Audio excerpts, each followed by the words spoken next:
You're Messi. Spider-Man. Wait, are you looking for Spider-Man? মাঠে তার পায়ের জাদুতে মুগ্ধ কোটি কোটি ভক্ত।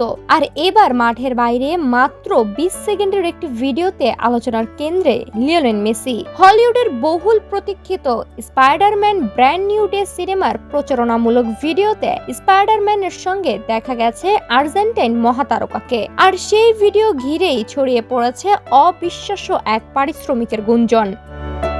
ভিডিওতে দেখা যায় নিউ ইয়র্ক শহরে স্পাইডারম্যানকে খুঁজছেন মেসি। একটি বিশেষ ট্র্যাকার অনুসরণ করে তিনি পৌঁছে যান একটি ক্যাফেতে, যেখানে উপস্থিত ছিলেন পিটার পার্কার অর্থাৎ টম হল্যান্ড। মেসিকে দেখে স্পাইডারম্যানের পোশাকে ফিরে আসেন তিনি। এরপর দুজনকে একসঙ্গে নিউ ইয়র্কের আকাশে উড়ে বেড়াতে দেখা যায়। মুহূর্তেই ভিডিওটি ভাইরাল হয়ে পড়ে সামাজিক যোগাযোগ মাধ্যমে।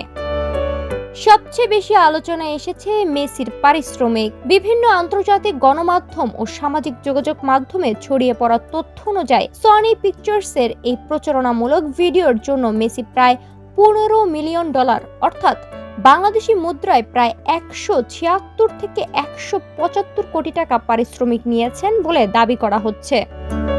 পুরো ভিডিওতে মেসির উপস্থিতি ছিল মাত্র 20 সেকেন্ড। সেই হিসেবে প্রতি সেকেন্ডের জন্য তিনি আয় করেছেন প্রায় 7.5 কোটি টাকা। এমন দাবি এখন ঘুরে বেড়াচ্ছে নেট দুনিয়ায়। তবে এই পারিশ্রমিকের তথ্য নিয়ে এখনো কোনো আনুষ্ঠানিক ঘোষণা দেননি সনি পিকচার্স, মার্ভেল কিংবা মেসির প্রতিনিধিরা। নির্মাতারা জানিয়েছেন এটি মূলত স্পাইডারম্যান ব্র্যান্ড নিউ ডে সিনেমার বৈশ্বিক প্রচারণার অংশ। অর্থাৎ মেসি সিনেমার কোনো চরিত্রে অভিনয় করছেন না, তিনি শুধু বিশেষ অতিথি হিসেবে এই প্রচারণামূলক ভিডিওতে অংশ নিয়েছেন।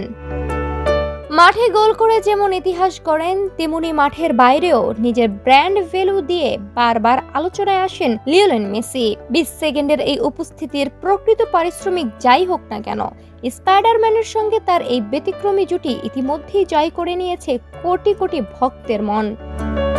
সাদিয়াতু হালিবা, সোনালী নিউজ।